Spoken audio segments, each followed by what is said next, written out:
Assalamualaikum warahmatullahi wabarakatuh. Bertemu lagi dengan Maamsi dari Syariah Saham.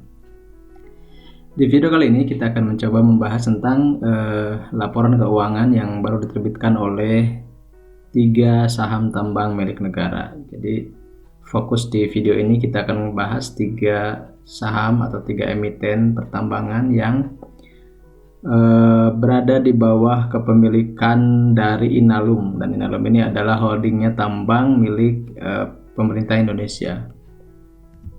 Dan kita mulai dari sini. Kita lihat dari sini ada Inalum yang memiliki kepemilikan lebih dari 65% di Antam, Bukit Asam, dan Timah ya.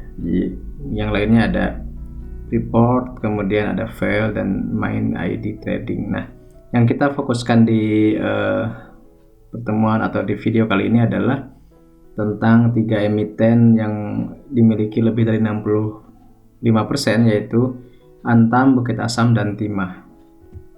Nah, kita bisa lihat di sini karena kebetulan kemarin itu sudah rilis laporan dari Antam dan Tins ya, menyusul PTBA yang sudah beberapa hari lalu. Dari sisi aset, kita bisa melihat bahwa Aneka Tambang memiliki aset yang paling besar di antara ketiga emiten ini ya, tercatat sekitar 32 triliun, kemudian PTBA dan Tins. Dari sisi utang atau kewajiban atau liabilitas, kita juga bisa melihat bahwa Aneka Tambang memiliki utang yang besar disusul Tins dan PTBA. Karena itu juga ekuitasnya Antam paling besar disusul PTBA dan juga Tins. Dari sisi kapitalisasi pasar ya, Aneka Tambang per hari kemarin itu memiliki angka sekitar 56 triliun, sementara PTBA 32 triliun dan Tins 14 triliun. Di tahun 2020 kemarin pendapatan Antam mencapai 27 triliun, PTBA 17 triliun, dan Timah 15 triliun. Tapi dari sisi laba bersih, justru yang lebih menguntungkan di antara ketiga ini adalah PTBA dengan 2,4 triliun, kemudian Antam 1,1 triliun, dan Tins masih merugi dengan 340 miliar minusnya.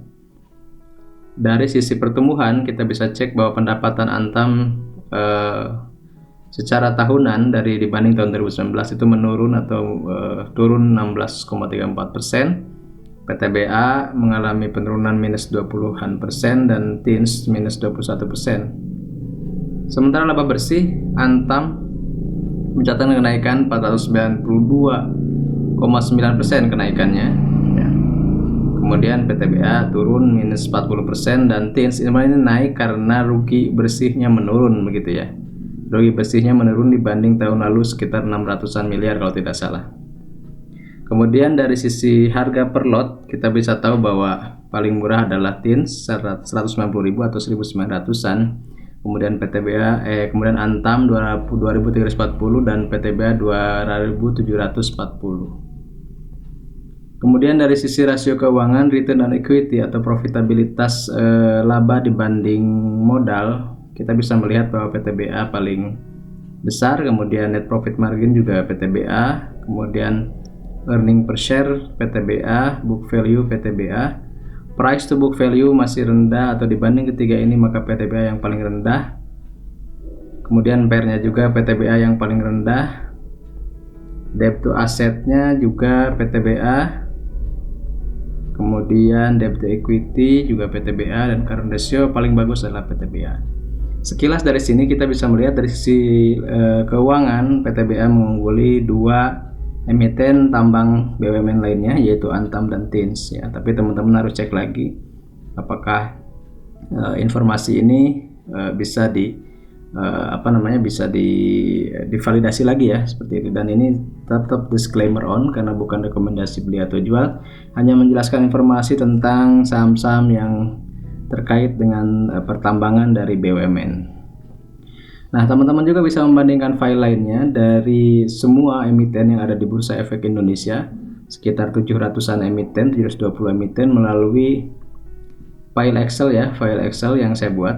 Kemudian tinggal masukkan kode sahamnya, maka nanti muncul perbandingannya dari mulai harga, apakah saham itu syariah atau tidak, kapan tanggal IPO-nya, kapan dirilis laporan keuangan, kursnya seperti apa, kemudian sektor industri, kapitalisasi dan seterusnya ya. Ada sekitar lebih dari 50 data yang bisa ditemukan oleh teman-teman nanti. Jadi silakan hubungi atau klik informasinya ke sini.